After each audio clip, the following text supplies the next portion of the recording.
Hello student, welcome to ma'am की class. आज मैं क्लास 12th का यानी कि इंटरमीडिएट फाइनल के अर्थशास्त्र का एक बहुत ही महत्वपूर्ण टॉपिक व्यक्तिक आय तथा व्यक्तिक प्रयोज्य आय ये बताने जा रही हूँ। बहुत ध्यान से समझिएगा। समझना इसलिए जरूरी है क्योंकि व्यक्तिक आय जो है आप एक बहुत ही इम्पोर्टेंट टॉपिक है जो कि आपके एग्जाम में आ सकता है। और अगर आप इसका कॉन्सेप्ट इसके प्रति आपका कॉन्सेप्ट क्लियर नहीं है और केवल आप रट के गए हैं तो ये फिर कोई भी एक टर्म्स अगर छूटता है तो आपका उत्तर गलत सिद्ध हो जाएगा। तो चलिए इसको हम लोग समझते हैं बिना देर किए। व्यक्तिक आय जो राष्ट्रीय आय है, तो परिवार जो है राष्ट्रीय आय से ही अंश अपनी लेते हैं। ठीक है, यानी कि आप ऐसे समझ सकते हैं कि एक देश के अंदर एक देश अगर है तो उसमें जितने परिवार हैं उन्हीं को जोड़ करके उनके द्वारा उत्पादन किए गए को जोड़कर ही एक राष्ट्रीय आय हम बनाते हैं। तो राष्ट्रीय आय में से एक अंश जब परिवार अपना निश्चित करने लगते हैं तो ये मानिए सबसे पहले ये राष्ट्रीय आय का जो अंश है वही हमारा व्यक्तिक आय, परिवार की आय है। ठीक है, व्यक्तिक आय उसे ही कहेंगे। अब एक चीज समझना पड़ेगा कि राष्ट्रीय आय सीधे सीधे क्यों नहीं बराबर कर दिया गया। व्यक्तिक आय में से हम कुछ चीजों को घटाते हैं। किन चीजों को घटाते हैं? पहला तो है अवितरित लाभ, जो आपको दिख रहा होगा। अवितरित लाभ, अवितरित का मतलब है जिसका वितरण नहीं हुआ, जिसका डिस्ट्रीब्यूशन नहीं हुआ, जिसको बांटा नहीं गया है। ठीक है, तो ये मान के चलिए कि सरकारी उद्यम यानी कि सरकारी फैक्ट्री है, उनके द्वारा और राष्ट्रीय आय में जो सरकारी फैक्ट्री है उनमें द्वारा लाभ जो कमाया जाता है। भाई फैक्ट्री जो होती है वो किस बेसिक पे काम करती है? लाभ के। तो फैक्ट्री में जो लाभ मिलता है और फिर उसको क्या किया जाता है? बांट दिया जाता है। मान लीजिए कि एक अंश नहीं बांटा गया, जो बांटा जाता है वही वेतन बनता है, वही पारिवारिक आय बनती है और वही व्यक्तिक आय कहलाएगी। ठीक है, मान लिया कि एक अंश उसका नहीं बांटा गया तो उसको कहेंगे अवितरित लाभ, यानी लाभ का एक अंश नहीं बांटा जाता है और ऐसा होता है तो उसको हम घटाएंगे।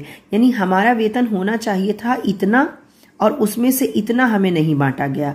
ठीक, तो इसे तो हम अपने में से घटा लेंगे, है ना। इतना होना चाहिए लेकिन इतना नहीं बांटा गया, तो इसको कहते हैं अवितरित लाभ। इसको हमने यहाँ घटाया है, ये माइनस का चिन्ह है। फिर है माइनस, एक और चीज हम माइनस करेंगे, परिवारों द्वारा दी गई निवल ब्याज अदायगी। अब ये ब्याज अदायगी क्या है? तो ब्याज निवल ब्याज अदायगी। ठीक है, निवल ब्याज अदायगी यानी कि ये जो ब्याज अदायगी है यानी कि ब्याज कहीं ना कहीं हमने चुकाया है। एक व्यक्ति ने ब्याज चुकाया है और वो किस पर ब्याज चुकाता है, इस बात को हमें समझना पड़ेगा। एक परिवार जो है निजी फर्म से यानी निजी फैक्ट्रियों से, निजी कंपनी से या फिर सरकार से अपने पहले के ऋण पर ब्याज अदायगी प्राप्त करता है। जैसे कि अगर मान लो एक व्यक्ति है, वो क्या करता है, अगर इसने कहीं पे अपना पैसा लगाया है, किसी कंपनी में इसने क्या किया, पैसा लगाया। ठीक है, पैसा लगाया तो उस पैसे के बदले इसे क्या मिलता है? इसने पैसा लगाया ही क्यों? एक फैक्ट्री में, एक सरकारी फैक्ट्री या फिर कोई भी फर्म में लगाया, तो लगाया क्यों? ब्याज के लालच में, यानी इसको ब्याज मिलता है। यहाँ पे ब्याज प्लस हो गया। दूसरी ओर परिवार को भी फर्म यानी कि कंपनियों और सरकार को ब्याज अदा करना पड़ता है। ठीक है, क्योंकि ये सरकार से अगर हम किसी भी रूप में लोन लेते हैं, मान लो कि एक बैंक से हमने या फिर किसी कंपनी से हमने लोन लिया, ठीक है, यहाँ पे लोन लिया यानी कि हमें ब्याज देना पड़ता है, यानी माइनस ब्याज। तो ये प्लस ब्याज और माइनस ब्याज को जब हम मान लो कि प्लस ब्याज हमारा 100 रुपए है और माइनस हमारा 50 है, तो निवल ब्याज कितना हो जाएगा? हमारा 50 रुपए हो जाएगा। तो इसको भी हम देने वाला जो है उसको भी हम यहाँ पे घटाते हैं। निवल ब्याज अदायगी, निवल का मतलब नेट, यानी कि जितना लिया है उसको उसमें से हटा लिया, उसके बाद जो बचा। ठीक है, तो इसको भी घटाएंगे हम। ऊपर से निगम कर भी देना पड़ता है, यानी कि फर्मों को निगम कर जो फर्म की आय पे, कंपनी की आय पे आरोपित होता है उसे हम निगम कर कहते हैं। अलग से पूछ लिया कि निगम कर क्या है, तो फर्म की आय पे, फर्म या कंपनी की आय पर जो कर लगता है उसे निगम कर। तो ये भी हम यहाँ से माइनस करेंगे क्योंकि कहीं ना कहीं कंपनी हमारे वेतन में से ही वो लेती है, ठीक है। तो निगम कर को माइनस किया, प्लस अब इसमें प्लस की बारी आ गई। प्लस क्या किया जाता है, सरकार तथा फर्मों से परिवारों को की गई अंतरण अदायगी, यानी सरकार और कंपनी अगर अंतरण अदायगी करते हैं, ठीक है। तो अंतरण क्या होता है, अब इस चीज को समझेंगे हम। अंतरण का मतलब क्या होता है, आप मान लीजिए या परिवार मान लीजिए, तो इनको क्या क्या चीजें मिलती हैं, जैसे कि छात्रवृत्ति, ठीक है, पेंशन, पुरस्कार कभी कभी हमें मतलब किसी व्यक्ति को अगर मिला, पारिवारिक क्षेत्र को, तो ये जितनी चीजें हैं ये क्या हुआ, पाया इसने, ठीक है। तो अंतरण अदायगी जो पाया है ये हमारे किस में जुड़ जाता है, वेतन में ही जुड़ जाता है, यानी कि आय में जुड़ जाता है, ठीक है। तो ये जो अंतरण है, यानी कि हस्तांतरण इसको कहो या अंतरण कहो, जो इन्हें मिलता है उसको हम यहाँ प्लस कर लेंगे, ठीक। तो ये हो जाएगी वैयक्तिक आय। व्यक्तिक आय यानी कि राष्ट्रीय आय में से अवितरित लाभ जो हटा दो, ठीक है, जो हमें नहीं मिला है।